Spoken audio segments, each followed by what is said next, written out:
Okay, this is Thomas Freed on the Liberty Works Radio Network, and this is the Truth Attack Hour. Yes, that's right. We're back with the Truth Attack. So, I got a number of things I want to get into this week, because, of course, with Thanksgiving being last week on Thursday, we didn't do a show. And I haven't had the time to be doing many of the YouTube videos over there on the Thomas Freed YouTube channel for the last couple of weeks, because I've just been writing briefs for people every day of the week. We're in court all over the country attacking the DOJ, the IRS, and the federal courts themselves for the fraudulent enforcement of the federal income tax that they've been perpetrating on the American people for the last 75 years.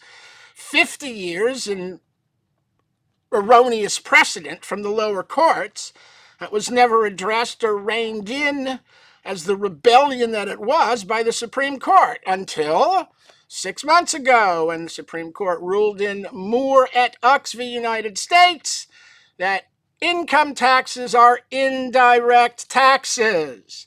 And if that doesn't mean anything to you, that means you don't know what the federal government, the IRS, the DOJ, the district courts, and the circuit courts have been doing to the American people for the last 75 years. Because what they've been doing is enforcing the income tax as a direct tax without limitation on all sources of earnings, including your labor. And that's not a tax that is authorized by the Constitution. It's not a direct tax. The Supreme Court says income taxes are indirect taxes. But the federal government, all the elements of the government, the IRS has been assessing the tax as a direct tax on all sources of earnings. The DOJ has been arguing the tax as a direct tax on all sources of earnings leading to income, and the circuit courts and the district courts have all been holding for 60 years that the income tax is a non-apportioned direct tax on all income of all persons. And the Supreme Court says they've been lying to you for 50 years. It's not a direct tax. It's not a non-apportioned tax. It's not a tax under the 16th Amendment. Every single one of the elements of their claim to jurisdiction and authority to tax your earnings and income and labor directly and without limitation, every single element of the claim is a constitutional fraud.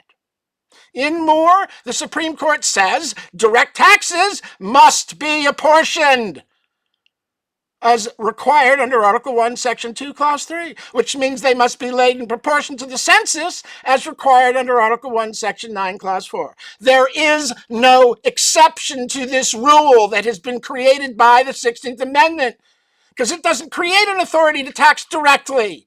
Income taxes are indirect.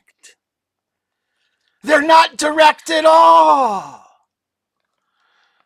Now, once you eliminate the possibility of your earnings being taxed as a direct tax under the 16th Amendment, once that's gone as an alleged authority, which is what the Supreme Court has done in Moore, kicked that chair out from underneath the DOJ, standing underneath the gallows pole with a noose around its neck, they've kicked the chair out.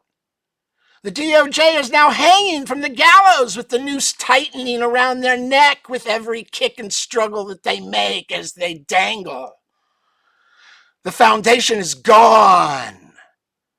They've only been able to tax your earnings from labor because the court ruled it's a direct tax without limitation.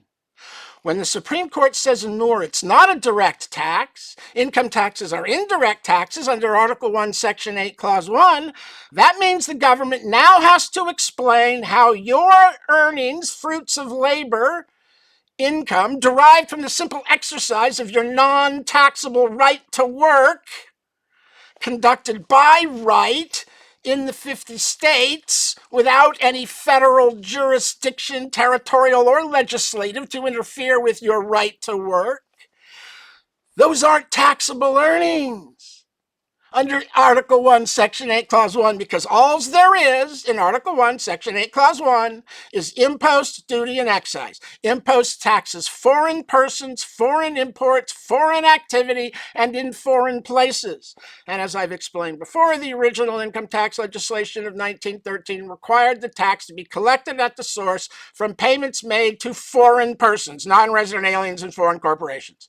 And then the tax collectors, the corporations and the sovereign American people doing business with the non-resident aliens and foreign corporations were made the collectors, liable to pay the tax that they had collected by withholding money from payments made to foreign persons. That's the extent of the original income tax legislation. It was the Underwood-Simmons Tariff Act. A tariff is an impost, and impost taxes foreign activity, including the labor of those foreign persons under 1441B. So impost taxes foreigners and foreign activity, and that's where the income tax was originally laid in the original legislation.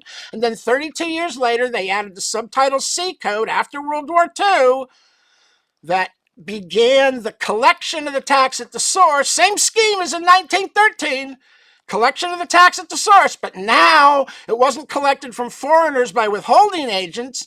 It was collected by a new class of tax collectors called employers, who collected the tax from every employee that handed in a W-4 asking the employer to withhold the tax, thinking they were subject to it. So impost tax is foreign activity, not the labor of Americans.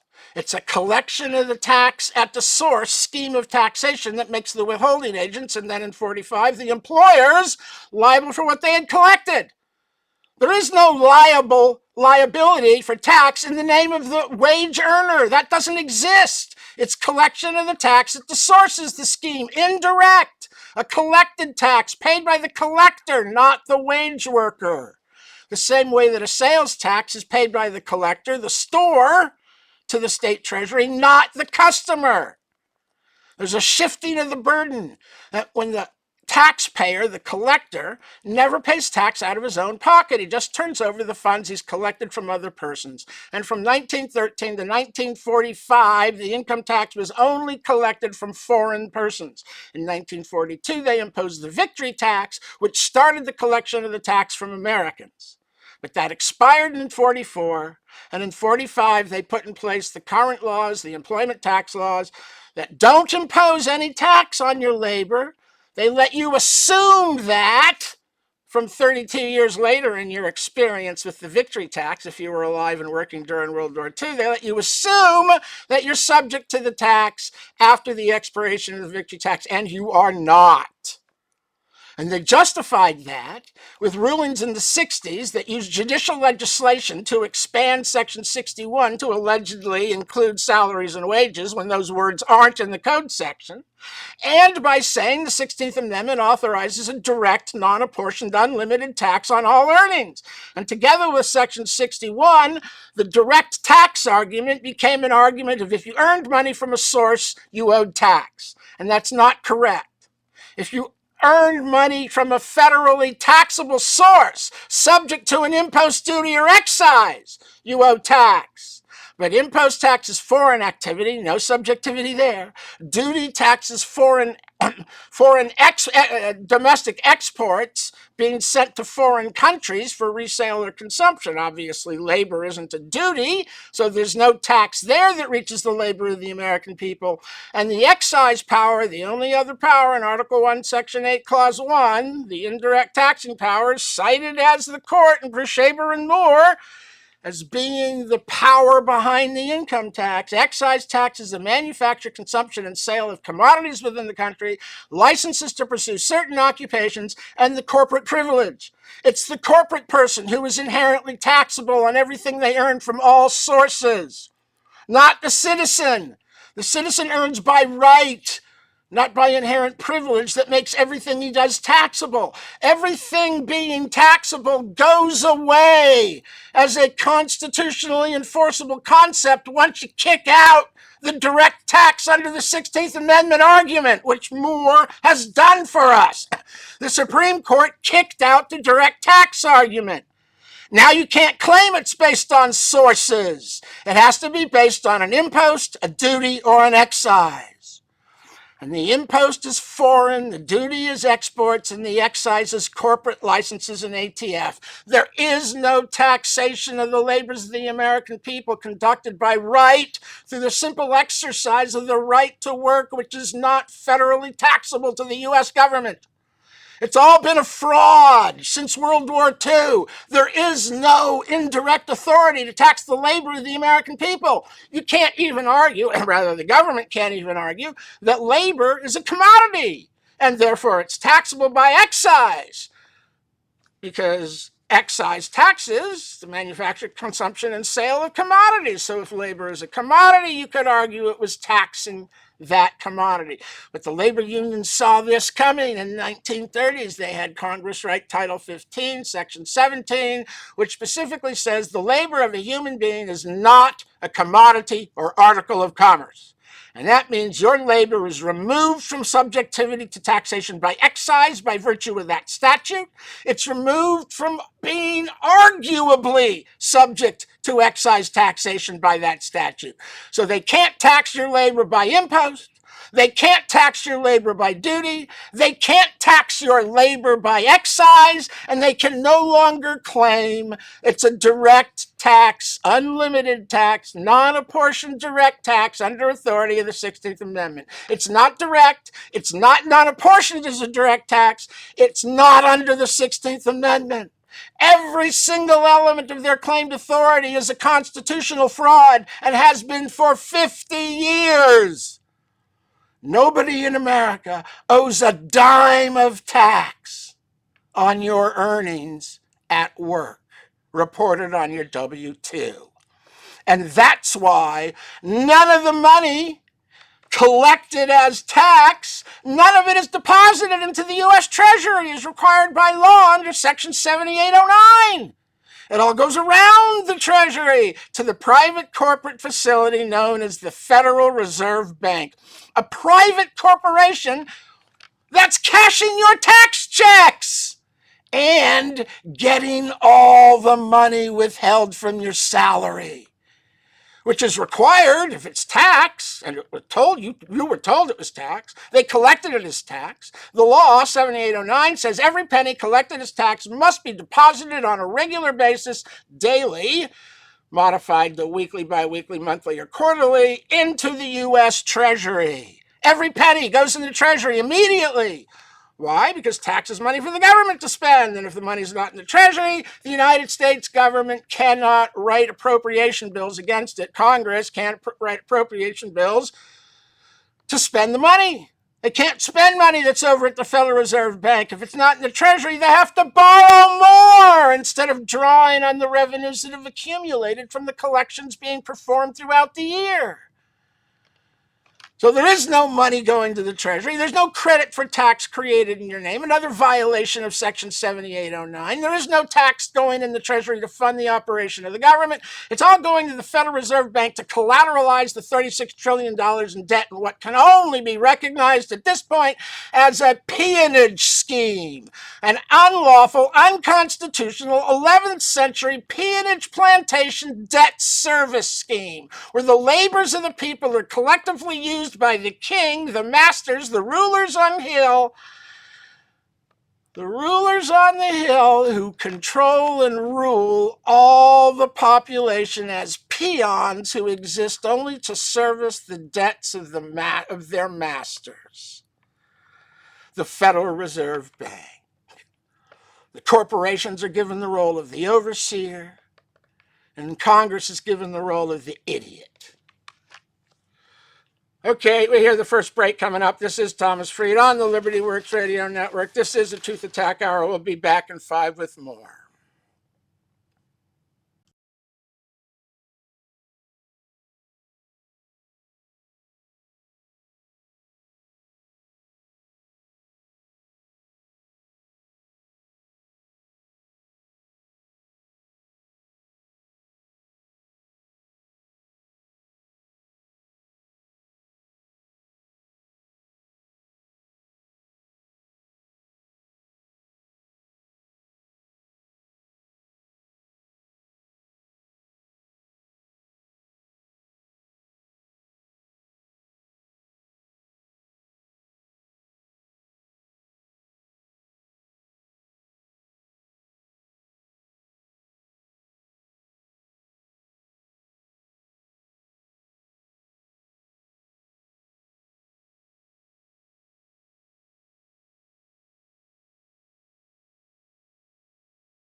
Okay. This is Thomas Freed on the Liberty Works Radio Network. This is the Truth Attack Hour, and let's just go ahead and get right back into this. I had intended to talk a little bit about the fact that, what do you know? Joe Biden isn't completely out of the picture. He sleeps again on the world stage in front of all the cameras. We have a dead man walking for a president. Brain dead. Absolutely brain dead. 45 days till the Trump restoration. And of course, he's been in the news this week because, like I told you over a year ago he would do, and have been telling you for the past 9 months, Joe Biden, of course, pardoned Hunter. And not just for the gun crime, but for everything he did and may have done and didn't do, or everybody thinks he did, including all the money laundering and the crimes that go right to Joe Biden's bank account, his granddaughter's bank account, his brother's bank account, Hunter's bank account. I think there were 9 or 11 family members that got money. They have all the records. So Biden pardoned Hunter. Pathological liar. He told you for a year he wasn't going to do that. He was going to let it stand, and he'd have to do his time because the law applied to everyone because he's a pathological liar. He weaponized the Justice Department, sicked it on all of his political opponents. He let them watch the statute of limitations expire on the most serious crimes for Hunter, and they go after a petty gun registration problem, which he wasn't going to get any time for anyway. He's been pardoned for everything. Blanket pardon going back 11 years. Gee, I wonder why he picked 11. That's the point Hunter started selling access and peddling influence.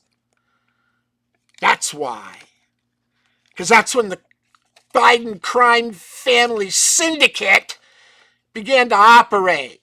So they're going to get away with it, scot-free. And he's bitching about the system was weaponized against his son. What a piece of crap this man is. What a piece of crap. Worst president in history. Lying, pathological sociopath. Totally obsessed with himself and his own family. Everything that Trump was accused of being, which he didn't do, Joe Biden has turned out to be the guilty culprit of doing exactly that.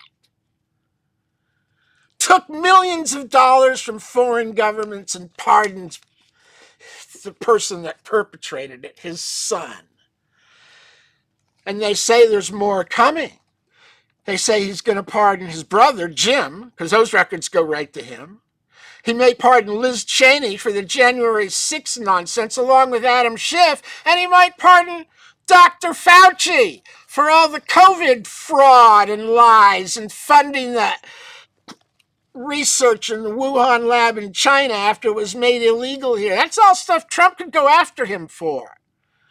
So there are a lot of people who think he's going to write blanket pardons for a whole bunch more people to cover up the Biden family crime syndicate's activities and crimes for the last 11 years. Now, of course, that lets his family members all off the hook, but it doesn't get him off the hook, does it? I'm not sure Donald Trump really wants to go after an old dementia-ridden has-been. It doesn't mean a thing to anybody anymore and would probably lose him the midterm elections if he went after Biden, but I don't know if Joe believes that. He's been messing with Trump and his whole family falsely for 10 years. Well, the only way Joe gets off the hook is if he, as I've said before, changes his legacy from one of corruption, senility, dementia, world war, inflation, domestic crisis, immigration invasion, fentanyl, cartels, China, Iran, the Middle East, the Houthis, Hamas, Hezbollah. If he doesn't want his legacy to be one of catastrophic worldwide destruction and dementia with inflation, he has to resign. in the next 45 days, so that his legacy becomes the man who gave us the first black, female, woman, Indian, Asian president. Oh my! He can fulfill all the DEI rainbow wishes with one simple act and change his historical legacy from worst president in history to best liberal since Franklin Roosevelt.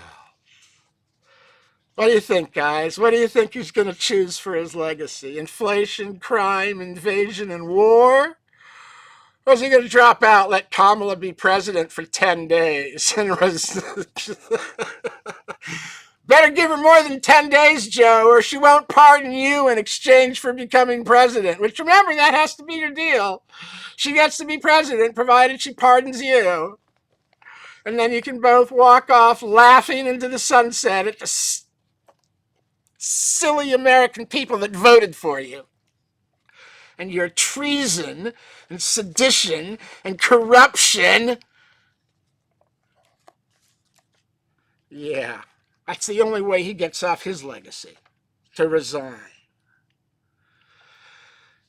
And of course, down at D.C. today, had the Department of Government Efficiency with Elon Musk and Ramaswamy meeting with senators to talk about how they're going to try and go about reducing it. And as I said before, the only way to reduce the government and cut spending is to get rid of the government agencies that don't have any constitutional basis. Real quickly, that would be agriculture, labor, health and human services, HUD, transportation, energy, education, EPA, and OSHA. All of those are unconstitutional operations that should be eliminated. The budget's cut by 10%, and the money should be given to the states and cut by 10% every year until the budget is balanced.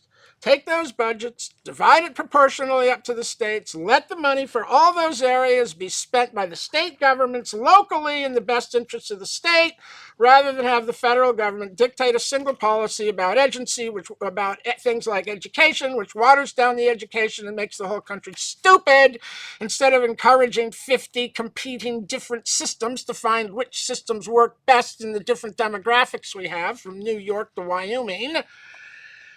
You need competing systems to find the right one. One central authority doesn't work. That's the lesson of Rome. Same with energy. You can't run energy from a one central policy, because the policy in Pennsylvania and New York has to be different from the policy in Texas and Oklahoma.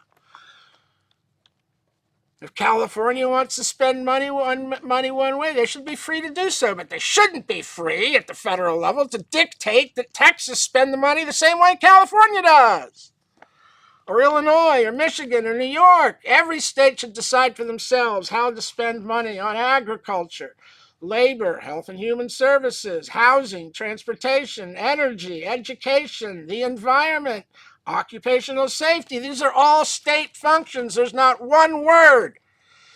So you eliminate these entire bureaucracies, reduce them all and collapse them, put them all into state, make them offices in the State Department or the Interior, keep that around, and reduce all of these agencies to an office, fire the entire bureaucracy, cut the budget by 10%, and give the money out to the states, proportionate to the census. Let each state set its own policy in all of these arenas. Continue cutting those budgets 10% every year until the budget is balanced. And you should cut the rest of the federal budget across the board, 5 to 7% across the board, until the budget is balanced. The government has to learn within its means. And of course, its means are going away because the income tax is dying. The American people are going to find out what's in more. They're going to find out that the federal government has been arguing for 50 years. It's a direct tax without apportionment on all sources. They're going to find out the Supreme Court has said that's a constitutional fraud.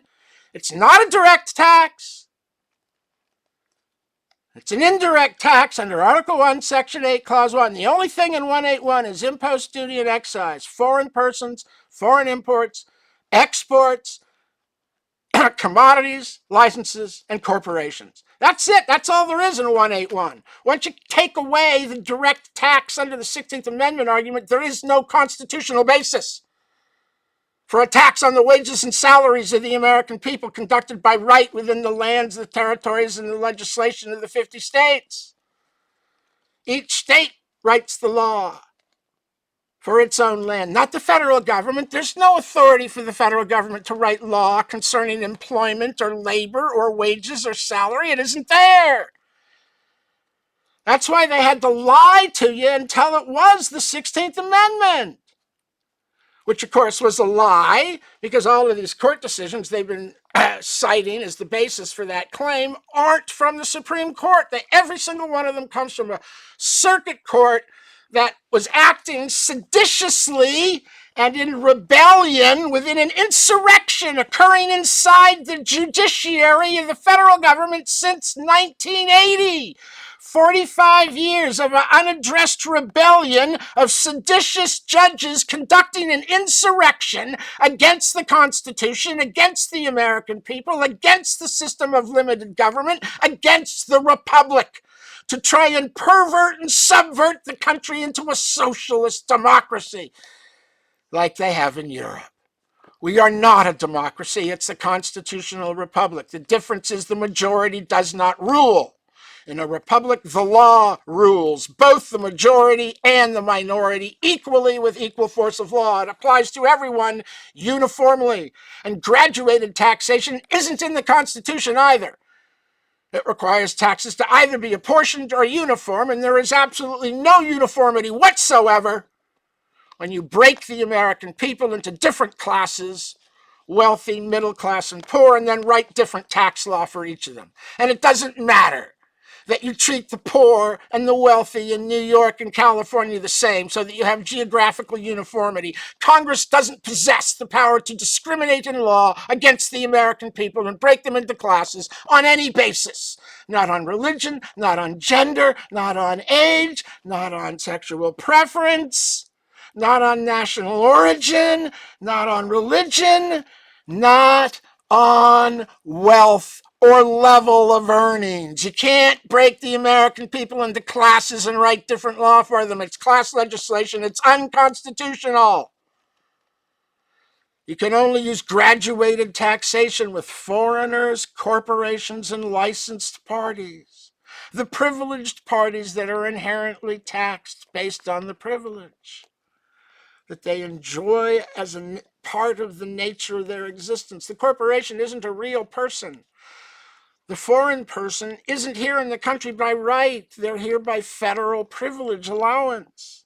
The licensed person isn't earning money by right. They're earning it by privilege. And all of the privileged persons can be broken down into different brackets and taxed differently under a graduated system.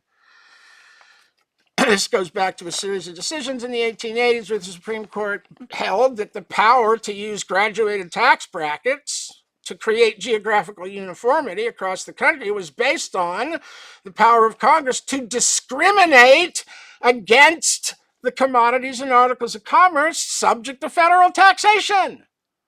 But what authority does Congress have to discriminate against the American people on any basis? None. None whatsoever. Including levels of income. It's a constitutional fraud. The whole thing has been a fraud. It's not about sources, and it never was. As I've said before and explained, Section 61 was not part of the original income tax legislation. It didn't appear until 5 years later in 1918 under a Canadian tax treaty. It was Canadian tax treaty legislation. It only applied to citizens in Canada under the treaty, which expired in 1993. Section 61 is dead letter law. It was never the statutory source of all taxable income and all sources of taxable income. Never. Okay, I hear the second commercial break coming up. This is Thomas Freed on the Liberty Works Radio Network. I do want to encourage you to find your way over to the libertyworksradionetwork.com website. Get signed up as a monthly subscribing member. We need your help to keep the broadcast coming and the network operating. We'll be back in 5.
Okay, this is Thomas Freed on the Liberty Works Radio Network. This is the Truth Attack Hour.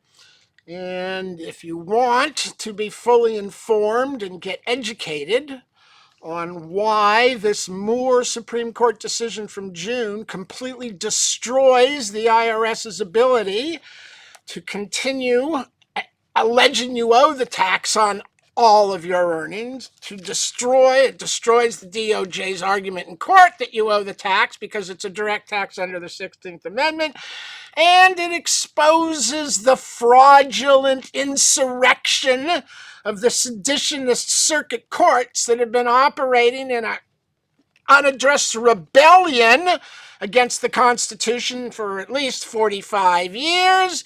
You need to find your way over to tax-freedom.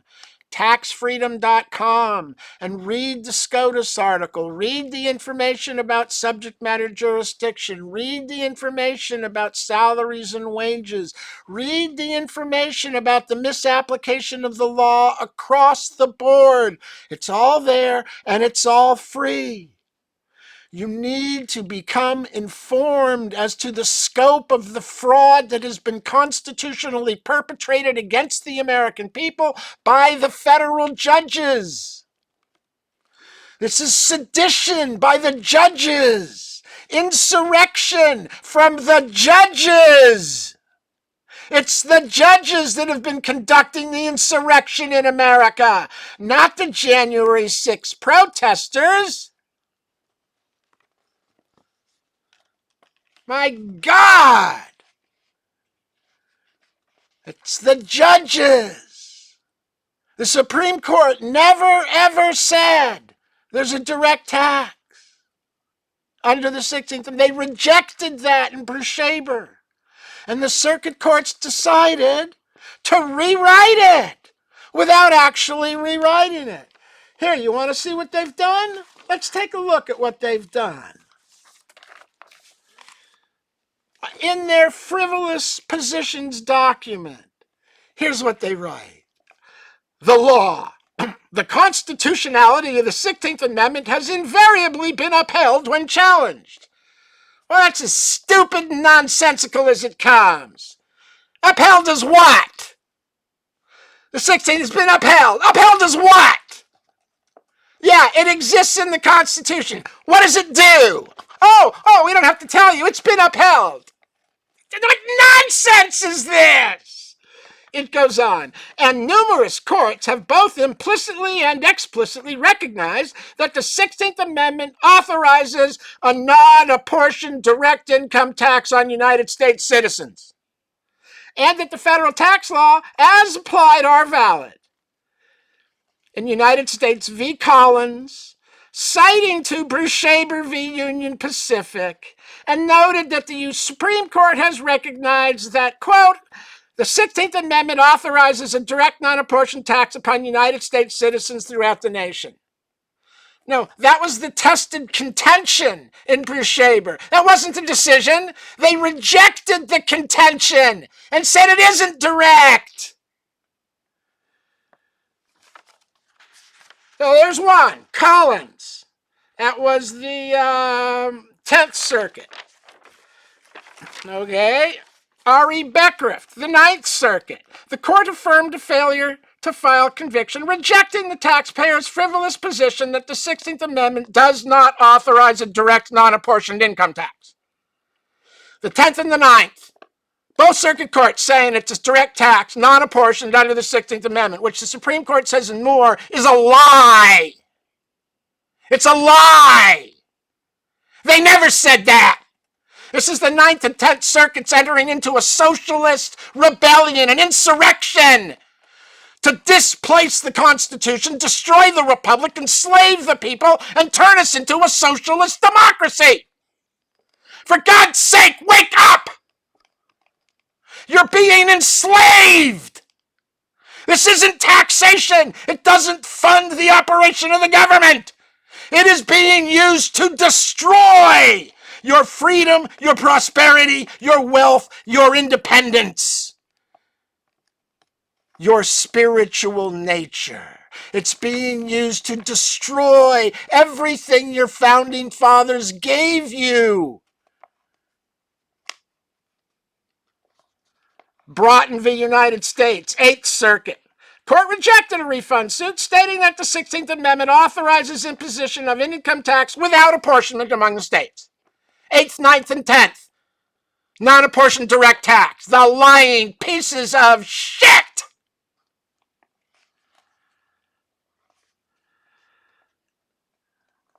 You want more? Okay, we got more. Every single one of the circuits has been doing this. Young v. Commissioner rejected as meritless and frivolous Young's argument that the income tax is an unconstitutional direct tax. The 8th Circuit imposed $8,000 in sanctions for having the right argument.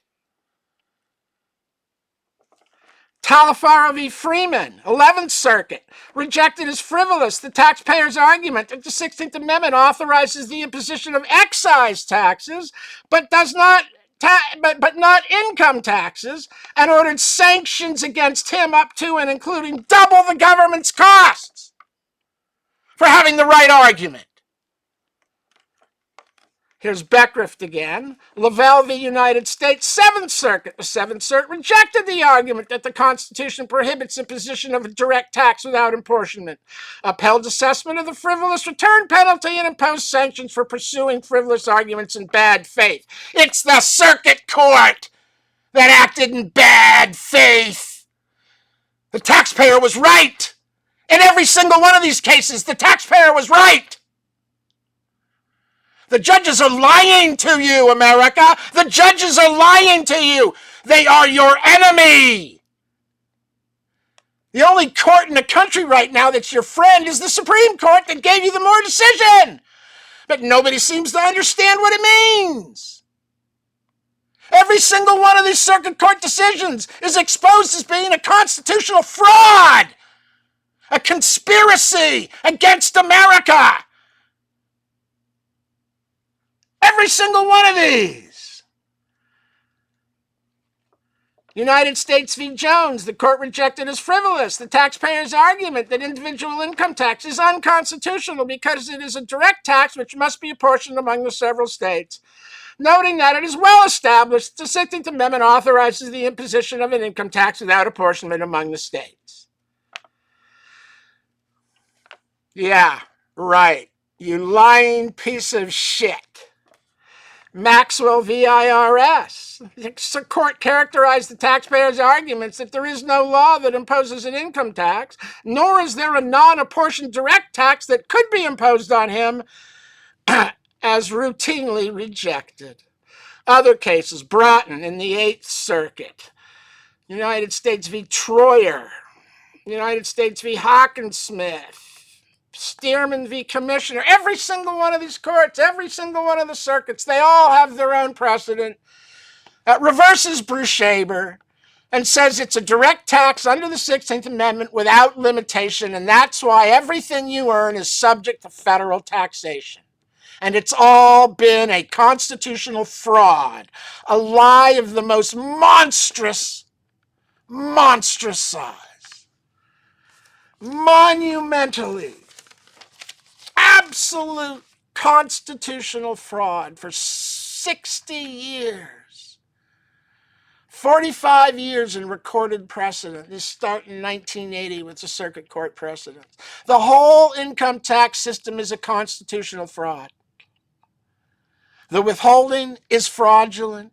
The claim for liability is fraudulent. The claim of subjectivity is fraudulent. The claim that it's a direct tax is fraudulent. The claim that it's an unlimited direct tax is fraudulent. The claim that it's under the 16th Amendment is fraudulent. The claim that it's not under Article 1, Section 8 is fraudulent. The claim that it's not limited to impost duty and excise is fraudulent. The entire system is one huge monumental fraud. And nobody is paying tax. None of the money goes to the Treasury. It all goes to the Federal Reserve Bank. You want proof? Get the last check you sent to the IRS on April 15th with your return. Turn it over. See you cashed it. See if it says deposit to the U.S. Treasury, which is what it will say if it was tax that you paid. But if it says anything else, like pay to any FRB, Federal Reserve Bank, and it wasn't taxed because it didn't go in the Treasury. It went around the Treasury to the Federal Reserve Bank. And you should be asking yourself, why is a private corporation cashing my so-called tax check? Because if it were tax, the corporation wouldn't be cashing it. It would be deposited into the United States Treasury as required by law under Section 7809. The fact that it isn't is the proof that we don't have a tax system. We have an 11th century peonage plantation system of involuntary servitude by peonage debt service. You've been restored to the role of serf that you were assigned in the 11th century by the European peonage plantation system and supremacy of the master on the hill, going to the allegiance owed and the ownership of everything by the king. It's a fraudulent system, guys. The income tax is a complete and total fraud. And the Supreme Court, this Supreme Court, has finally gotten around to undoing all of the socialist nonsense given to us by the Supreme Court and unaddressed since the early 60s. Roe v. Wade, gone. It's not in the Constitution. It's a state issue. Supreme Court fixed it. Affirmative action, gone. The solution to past discrimination is not more reverse discrimination into the future. The solution is to end all discrimination. Affirmative action is gone. Regulatory deference under Chevron. Oh, the bureaucrats should be allowed to write their own regulations, which should be enforced as though they were law, even when they go beyond what Congress wrote in the law. It's gone. Regulatory deference under Chevron is gone. And the direct, non-apportioned tax under the 16th Amendment that came out of the same era and same court of the 60s and the 70s is now also, under this Moore decision, gone. There's no more direct taxation of the American people. Everybody should claim exempt and stop filing starting January 1 next year. Claim exempt and stop filing. They need a new W-4 every year. Claim exempt and stop filing. If you don't understand why you should claim exempt, go over to tax-freedom.com and start reading. It's all explained there. Get yourself a copy of the $6 book, The Simple Truth About Income Tax, over at irszoom.com and start reading. It's all free at Tax Freedom, or you can buy the PDF book for $6 that explains everything that I'm talking about, including information about subject matter jurisdiction not being there and more exposing it all. It's all there in the book.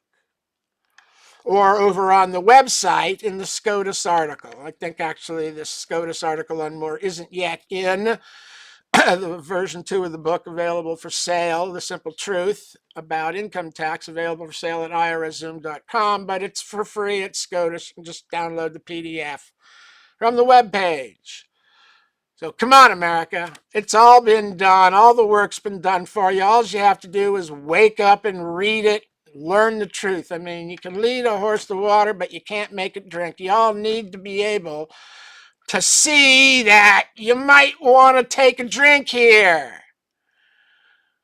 We've built the fountain. It's all free. TaxFreedom.com. This is Thomas Freed on the Liberty Works Radio Network. We'll be back next week with more, and I'll probably be putting out more YouTube videos this week on the Thomas Freed channel.